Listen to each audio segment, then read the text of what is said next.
Welcome to CGPSC मंथन। इस video में हम मेंस पेपर 7 के अंतर्गत छत्तीसगढ़ के संदर्भ में विभिन्न अधिनियमों को डिस्कस करेंगे।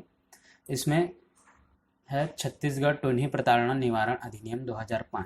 इसकी पृष्ठभूमि छत्तीसगढ़ में ये रही है कि छत्तीसगढ़ जो है ग्रामीण व जनजातीय राज्य होने के कारण यहाँ अंधविश्वास, जादू टोना, झाड़ फूक की परंपरा, टोन्ही के रूप में चिन्हित करने की परंपरा ये काफ़ी समय से व्याप्त रही है। टोन्ही जो है समाज के से तिरस्कृत वे लोग होते हैं जिनको उनके मानवाधिकारों से वंचित कर दिया जाता है, उनको अपमानित किया जाता है, उत्पीड़ित किया जाता है या कई बार तो उनके विरुद्ध हिंसा भी होती है, जहाँ इनकी हत्याएं भी हो जाती हैं। लेकिन छत्तीसगढ़ में जो है यहाँ की महिलाएं जो है इस कुरीतियों का विशेष प्रकार से शिकार रही है। जब टोन्ही के कारण इनकी हत्याएं बढ़ने लगी तब छत्तीसगढ़ हाई कोर्ट ने जो है विधायिका को इसके लिए कानून बनाने के लिए अधिसूचित किया। तब टोन्ही प्रताड़ना अधिनियम 2005 जो है अस्तित्व में आया। इसको 30 अप्रैल 2005 को लागू किया। इसमें इसको 16 धाराओं में वर्णित है। ठीक है, अब इसमें कुछ महत्वपूर्ण धाराएं हैं जिसमें धारा 2 के अंतर्गत टोन्ही और ओझा की परिभाषा दी गई है। टोन्ही शब्द उस व्यक्ति या व्यक्तियों के लिए संदर्भित है जो किसी अन्य व्यक्ति, समूह, पशु या जीवित व्यक्तियों को काला जादू व बुरी नज़र से नुकसान पहुंचाने की क्षमता रखता है। ठीक है, अगला है ओझा। वह व्यक्ति जो दावा करता है कि वह झाड़ फूंक, टोना टोटका, तंत्र मंत्र से टोन्ही प्रभावित व्यक्ति को नियंत्रित कर सकता है या उसके प्रभाव को कम कर सकता है या फिर उसको उपचारित कर सकता है। ठीक है, अब इसमें धारा 4 से लेकर 8 तक टोन्ही की गतिविधियों के लिए अलग अलग दंड का प्रावधान है, जिसमें धारा 4 के अंतर्गत बताया गया है कि टोन्ही की पहचान, अगर आप किसी व्यक्ति को टोन्ही के रूप में चिन्हित करते हैं तो उसके लिए 3 साल की सजा और जुर्माना का प्रावधान होगा। धारा 5 में यह बताया गया है कि अगर किसी व्यक्ति को आप टोन्ही के रूप में चिन्हित करके बार बार उसको प्रताड़ना देते हो शारीरिक या फिर मानसिक रूप से, तो उसके लिए उसकी शारीरिक या मानसिक रूप से उसकी पहचान की जाएगी। ठीक है, इसके लिए भी दंड का प्रावधान है। धारा 6 में यह बताया गया है कि टोन्ही के तथाकथित उपचार के लिए दंड ओझा के रूप में। ठीक है, टोन्ही होने का यदि कोई व्यक्ति स्वयं दावा करता है तो उसको भी 1 साल की सजा और जुर्माना है। धारा 8 में यह बताया गया है कि इसके प्रयास हेतु दंड, इसमें अधिनियम के तहत किए गए सभी जो अपराध है वो प्रथम श्रेणी न्यायिक मजिस्ट्रेट के सामने प्रस्तुत किया जाएगा और इसमें इसको संज्ञेय होगा ये जो अपराध है, और ये इसको गैर जमानती भी माना जाएगा। अगला जो अधिनियम है उसमें दिया गया है दंड और क्षतिपूर्ति का प्रावधान। अगर इसको लागू करने में कोई जो अधिकारी है वो विफल होता है तो उसके लिए क्या किया गया है, जुर्माने का प्रावधान किया गया है। इसको दिया गया है धारा 12 में। और धारा 13 में बताया गया है कि जुर्माना जो है, जो पीड़ित व्यक्ति है उसको भी प्रतिकर के रूप में प्रदान किया जा सकता है। ठीक है, अब इसमें अगला अधिनियम देखते हैं कि छत्तीसगढ़ लोक सेवा गारंटी कानून 2011। ये जो सारे अधिनियम हैं उसमें जो क्वेश्चन बनेंगे वो 2 या 4 नंबर के ही बन सकते हैं, छोटे क्वेश्चन।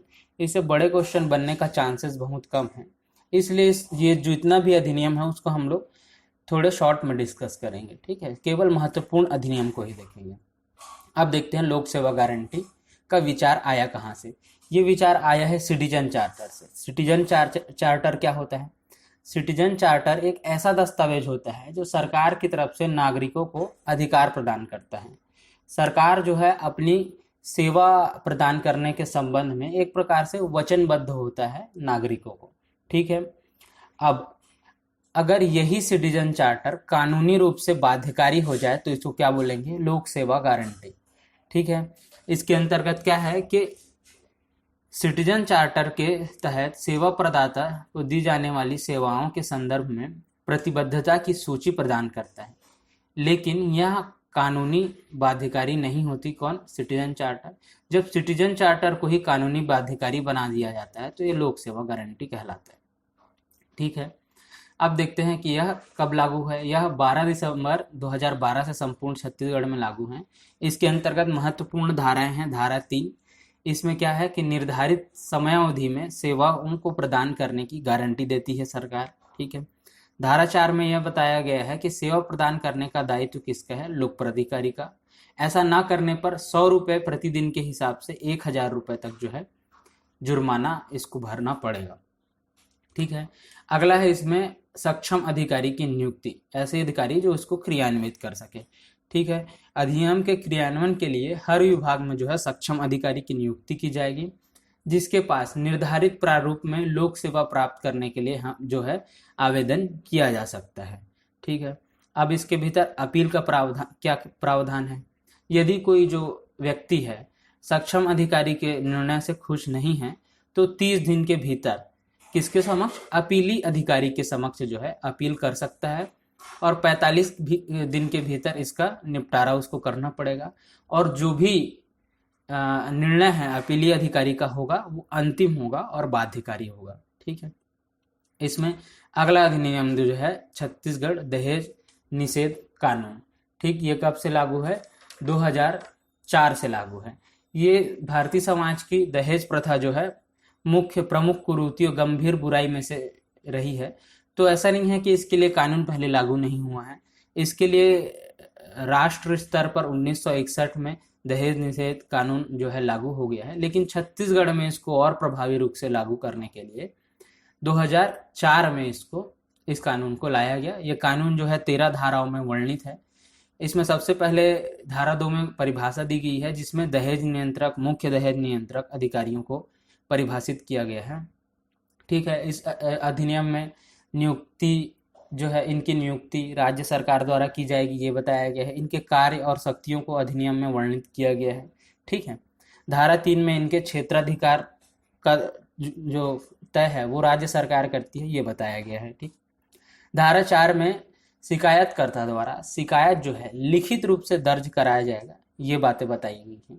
ठीक है। अब देखते हैं धारा 5। धारा 5 में जो है नियंत्रक अधिकारी की शक्तियों और कार्यों को बताया गया है। इसकी शक्तियों और कार्य क्या है? मीडिया, पंचायती राज व सिविल सोसाइटी के माध्यम से इनको दहेज विरोधी अभियान चलाना चाहिए। ठीक है। जांच व छापामारी करना चाहिए।